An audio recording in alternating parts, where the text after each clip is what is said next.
ગાંધીનગરથી સમાચાર સામે આવ્યા છે કે દહેગામ નજીક આવેલા ગલુદણ ગામે લોકોના સ્વાસ્થ્ય સાથે ખુલ્લેઆમ ચેડા કરતું નકલી ઘી બનાવવાનું કૌભાંડ ઝડપાયું છે.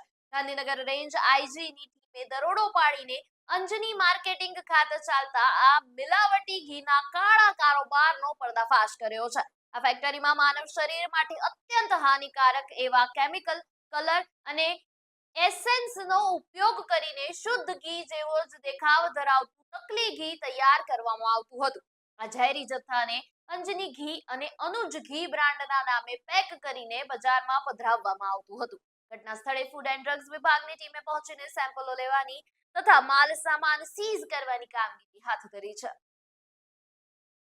ગાંધીનગર રેન્જ ડીઆઈજી વિરેન્દ્ર યાદવ સરની બાતમી અને સૂચના મુજબ ગાંધીનગરના ગલુદન ગામમાં રેન્જની ટીમના સાથે local police, food and drugs અને એફએસએલ ટીમની મદદ સાથે અહીંયા ગામમાં કુલ મળીને ત્રણ ગેરકાયદેસર ઘી બનાવવાની મેન્યુફેક્ચરિંગ યુનિટમાં રેડ પાડવામાં આવી છે.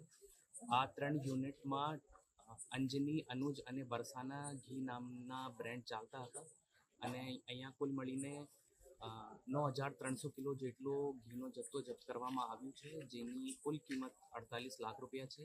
એના સાથે સાથે એક તક્ષશિલ ડેરી પ્રોડક્ટ્સમાં શંકાસ્પદ માવાનું બી જપ્ત કરવામાં આવ્યું છે, જેની કુલ વજન 2 થી 2,500 કિલો છે અને જેની કિંમત 3 લાખ